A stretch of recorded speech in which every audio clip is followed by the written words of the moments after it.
welcome to my channel. Subscribe, listen, and enjoy my stories every day. The sun had dipped below the horizon, leaving a chill in the air as I sat down to relive our recent trip through the photographs we had taken. The journey had been a patchwork of seaside towns and historic landmarks, a supposed celebration of our 5th anniversary.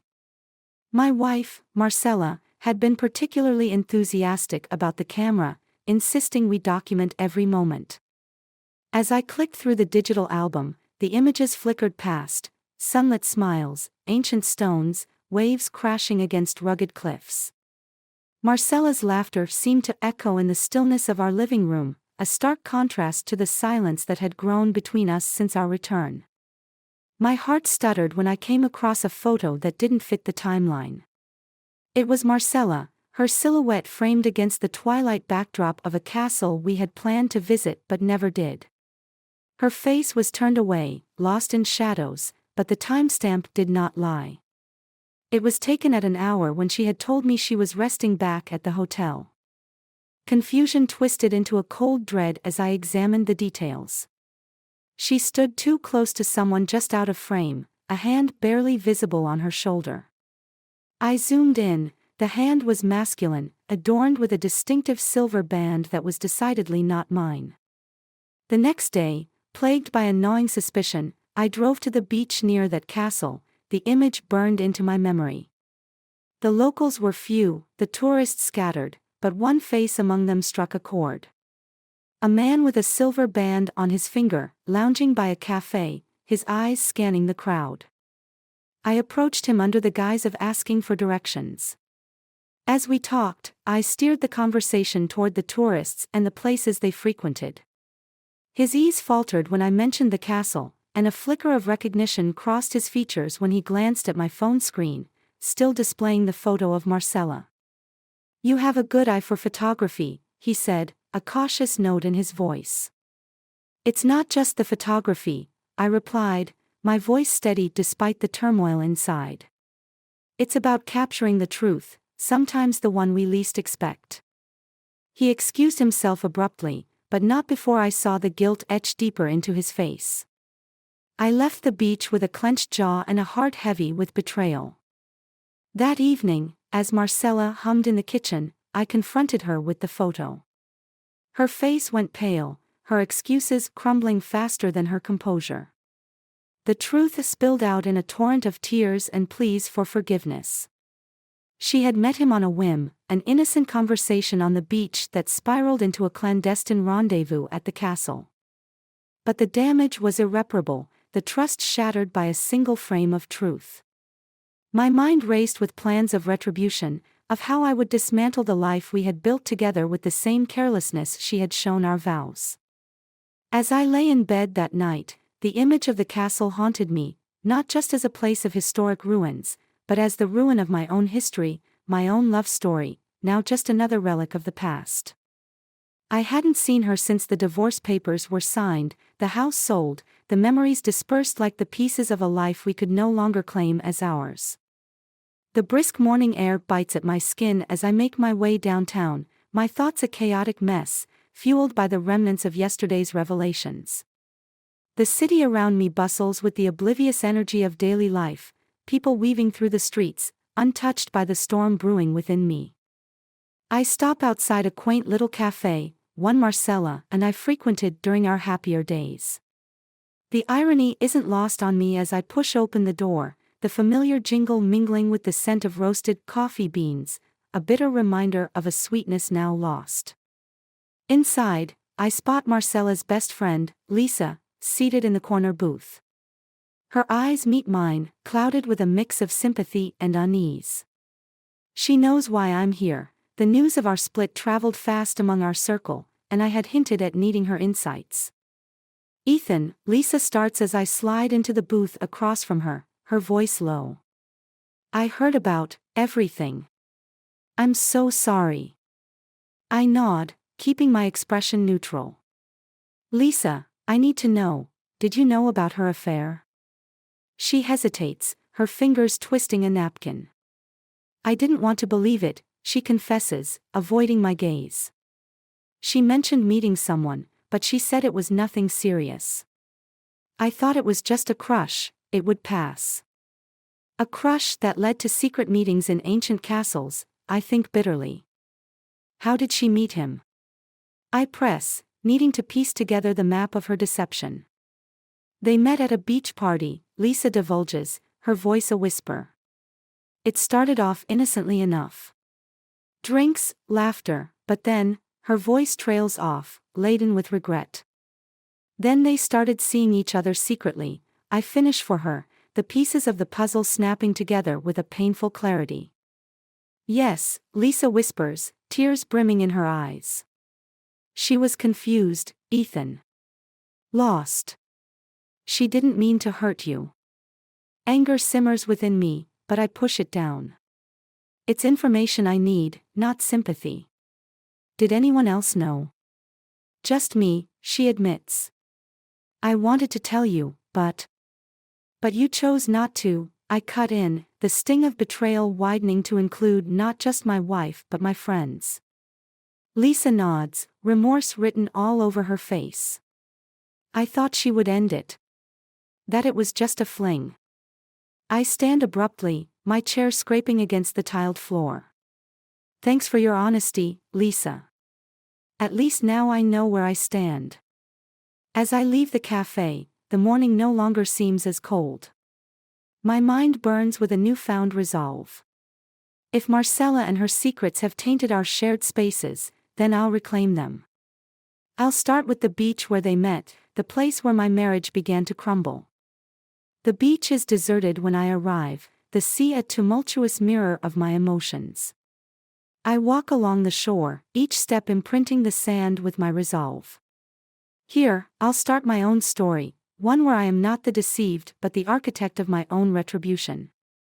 I pull out my phone, scrolling through contacts until I find the number of a private investigator known for his discretion and effectiveness. It's time to uncover all of Marcella's secrets, to expose the depth of her deceit for all to see. As I dial the number, my heart steadies. This is more than just a quest for truth, it's the next chapter in reclaiming my life, my dignity, my autonomy. The game of shadows and lies is over, and I'm now the one controlling the board. The call connects, and I speak with a calm I haven't felt in days. I need your services, I say into the phone, my gaze fixed on the turbulent waves. It's time to bring everything into the light. The crisp clang of the cafe door chime reverberates as I step inside, a stark contrast to the muted uproar of my thoughts. The place is crowded, a typical afternoon rush, but my focus is singular, meeting the private investigator who will arm me with the facts I need. At a secluded table near the back, a man in a nondescript gray suit waits. His eyes, sharp and assessing, lift as I approach. Mr. Blake? I query as I sit down across from him. He nods, his demeanor all business. You're Mr. Thompson. Let's get straight to the point. What exactly are you looking to uncover? Everything, I say without hesitation. Meetings, messages, calls. I want to know how deep this goes. He raises an eyebrow, a small nod indicating his understanding. Surveillance, then. And access to digital communications. It's doable but will require your authorization on several more, discrete methods. I hesitate, the gravity of the step I'm about to take pressing down on me. Yet the image of that castle, Marcella's secret smiles not meant for me, hardens my resolve. Do whatever it takes, I confirm, pushing an envelope across the table with all the necessary permissions and details. Consider it done, Mr. Blake assures, tucking the envelope away. You'll have updates every evening. We'll maintain discretion. As I leave the cafe, the weight of my decision sits heavy yet empowering. The evening finds me restless, pacing the now too spacious apartment that Marcella and I once shared. Each step is a reminder of the life I thought we were building together. The phone rings, piercing the silence. It's Mr. Blake, his voice clipped and efficient. We've made some progress. There was a meeting today. The same man from the beach and the castle. They were at a downtown hotel. A surge of adrenaline shoots through me. And you have proof. Photos and audio. It's clear this wasn't their first rendezvous since your split. They've been cautious, but we caught a good conversation today. They're planning to meet again tomorrow. Same time, same place. I clench my fists, feeling a rush of vindication mixed with a bitter pang of heartache. Keep on it, I instruct, my voice firm. That night, sleep eludes me as I grapple with the enormity of the deception. By morning, my resolve has only crystallized further. I need to see for myself, to witness the betrayal with my own eyes.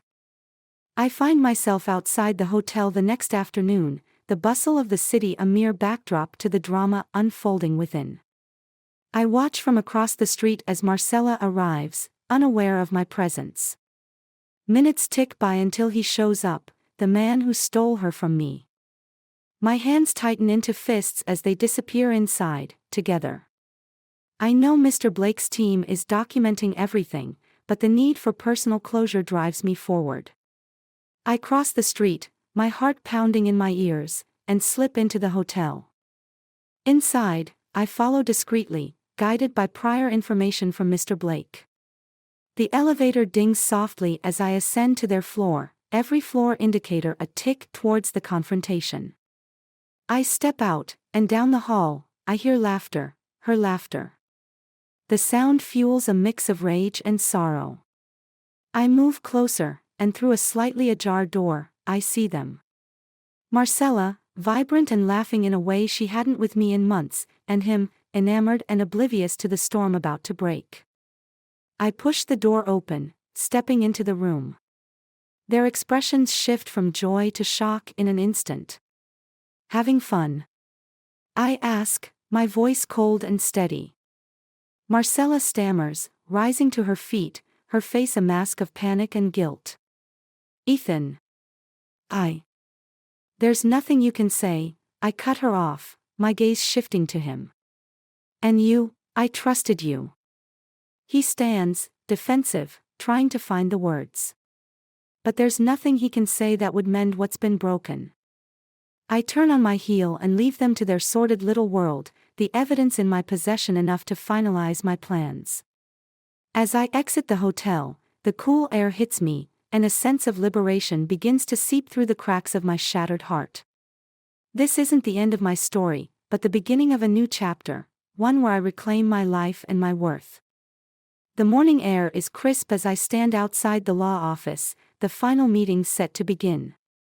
My steps echo with determination across the marbled floor as I push through the heavy doors. Inside, the atmosphere is sterile, each click of my shoes a countdown to the final act of this sordid play. Marcella is already there, sitting rigidly beside her lawyer, her eyes averted. The man, the source of my betrayal, isn't present, a small mercy in this tableau of retribution. Mr. Thompson, Marcella's lawyer greets, offering a hand that I accept out of sheer formality. Let's get this over with, I state, my voice devoid of warmth as I sit across from them. The lawyer nods, unfolding the documents that will dissolve the marriage Marcella and I once vowed would endure. As he outlines the terms, my attorney, a stern-faced woman with a reputation for ruthlessness, interjects smoothly with corrections that favor my interests heavily. The estate, the finances, it's all being stripped from Marcella, leaving her with little more than a reminder of the consequences of her deceit. Marcella's hands tremble as she signs each paper, the pen scratching loudly in the quiet room. With each signature, she fragments the life we built together, her facade cracking. Ethan, please, she whispers at one point, her voice cracking. Can we talk, just us? I glance at her, the remnants of love entangled with the bitter vines of betrayal. There's nothing left to say, I reply, my voice steady as I sign off on the last document. As we stand to leave, her lawyer pulls me aside, his expression somber. You've left her with nothing, he murmurs, not quite accusatory but close. Was it worth it?